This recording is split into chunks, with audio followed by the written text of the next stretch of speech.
Bien, muy buenas tardes, doctora. En esta oportunidad lo que yo voy a exponer es el expediente número 00319-2013 eh, de LECEL, que es Lima Sociedad Agrícola San Agustín S.A. SASA. ¿Listo? Mi persona es Rodrigo César Concoriticol. Bien, para poder entender este punto, eh, primero hay que entrar en un contexto histórico, ¿no? El Fundo San Agustín es básicamente un terreno que está ubicado en Lima, Callao, pero que fue reservado por el Estado desde el año 1972, ¿listo? Para una futura ampliación del aeropuerto Jorge Chávez, ¿no? Todos conocemos el aeropuerto Jorge Chávez. Entonces, con esa declaración, la empresa agrícola San Agustín seguía siendo ella propietaria del lugar, ¿listo? Pero en la práctica se encontraba limitada porque no podía explotar el terreno ni tampoco disponer libremente de él. ¿Por qué? Porque al momento de que pasaron muchos años, en el año 2008 se formalizó la expropiación. ¿Qué pasó? Que en el 2011 se emitió un laudo arbitral que se fijó la indemnización justipreciada de más, y es un monto muy alto, de 800 millones de soles. Entonces, de esa cantidad, la empresa terminó recibiendo aproximadamente 490 millones de soles, ya que parte del monto fue destinado a terceros posicionarios. Entonces, es justamente aquí donde surge el problema central. ¿Qué pasaba? Que la SUNAT consideró que esa indemnización que recibió la empresa debía pagar impuesto a la renta. Y de hecho cobró más de 16 millones de soles a la empresa. Entonces, este cobro que fue realizado fue impugnado por la Sociedad Agrícola San Agustín, que justamente interpuso un amparo ante el Tribunal Constitucional. Entonces, ahí el momento de la litis, ¿no? Ahora, ¿qué es lo que nos dice? ¿Cuáles son los argumentos que la Sociedad Agrícola San Agustín eh, sostenía en su defensa, ¿no? La Sociedad Agrícola decía que eh, la indemnización que el Estado, ¿listo? Que el Estado paga en una expropiación no es una renta. Esa es su posición, ¿listo? Que no es una renta, que no es una ganancia, sino que simplemente es una compensación por la pérdida de un patrimonio.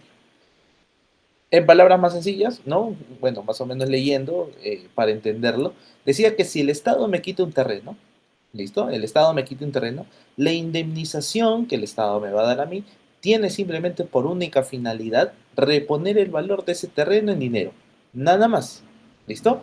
Ahora, de manera que ese patrimonio, bueno, simplemente no se tiene que ver disminuido. Entonces, si no es disminuido, quiere decir de que no hay enriquecimiento, ¿no?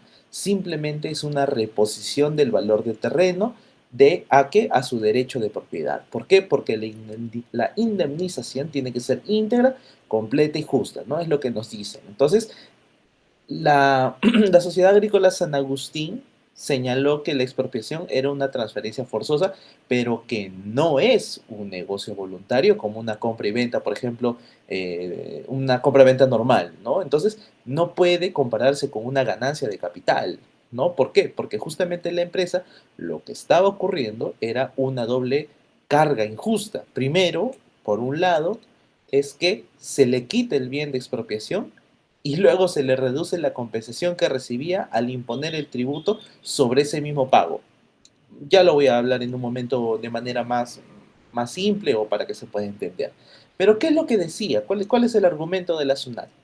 La SUNAT tenía una decisión, bueno, una posición enteramente distinta. ¿Qué decía él? Que el impuesto a la renta, dice, ¿no? Grava todas las rentas, incluidas la ganancia de capital. Esa parte es bastante importante, ¿no? Incluida las ganancias de capital. ¿Por qué? Porque la SUNAT indicaba que si bien es cierto, había una ganancia, ¿no? La diferencia entre el valor del terreno en el momento de la adquisición y el valor que se pagó por la indemnización, esa diferencia, esa diferencia en, bueno, vuelvo a repetir, ¿no? el valor del terreno al momento de la adquisición ese es punto uno, y el valor que se pagó por la indemnización ese es otro. Esa diferencia era justamente la renta imponible. ¿Listo? Eso es lo que está pidiendo la SUNAT. ¿Por qué? Porque la SUNAT afirmaba que la indemnización debía considerarse como un ingreso empresarial. O sea, yo te pago un monto, te indemnizo por un monto. Esa diferencia es tu ganancia. Y esa ganancia tiene que pagar impuestos, ¿no? Entonces, el dinero recibido debía justamente sumarse al resto de los ingresos de la empresa. ¿Por qué? Porque tenía que ser para efectos tributarios. Entonces, la SUNAT defendía de que el cobro del impuesto no vulnerable, ¿listo? Perdón, del impuesto no vulneraba para nada ningún derecho fundamental. ¿Por qué? Porque tiene el deber de contribuir en una limitación válida y constitucional del derecho de propiedad. ¿Qué quiere decir esto? Que la SUNAT, para la SUNAT no se trataba de una confiscación, sino de un cumplimiento de normas de una obligación tributaria. Entonces, ¿qué es lo que básicamente analiza el TC, ¿no? El TC, bueno, el TC desmiembra todo el caso y lo primero que destaca es que la indemnización, en este caso justipreciada, viene de una expropiación y no puede ser considerada renta, ¿no? Lo cual la SUNAT sí sostenía de que era una renta. ¿Por qué? Porque su finalidad, ¿listo? No era enriquecer al expropiado, estoy hablando únicamente de la empresa, ¿no? Sino que más era pues compensar la pérdida que sufre, ¿no? Porque está perdiendo su patrimonio. Es decir, que no había un incremento en el patrimonio de la persona, sino simplemente un restablecimiento del equilibrio, ¿no? Entonces, también el TC señalaba algo, señalaba que la expropiación es una transferencia forzosa, pero que el TC decía que no. Entonces, no puede compararse con una compra-venta voluntaria en la que normalmente existe pues una posibilidad, ¿no? De generar una utilidad o un beneficio, una ganancia. No, no había en este caso. Entonces, aquí el propietario se ve obligado simplemente a entregar su bien y lo único que va a recibir es el equivalente a un valor económico, pues, de lo que está, bueno, de lo que perdió, ¿no? Entonces, por lo tanto, no se genera ninguna capacidad contributiva que en este caso justifique el aplicar el impuesto a la renta, porque el tribunal dice que al momento de cobrar este impuesto, que en este caso significaba pagar el impuesto de la diferencia, era romper el equilibrio de la indemnización y que esto justamente se debía garantizar y además se constituía una forma indirecta de confiscación. Entonces, el TC simplemente señala que lo que decía la SUNAT no era legítimo. ¿Por qué? Porque se tenía que grabar el impuesto a la renta al monto de la indemnización como expropiación. ¿Por qué?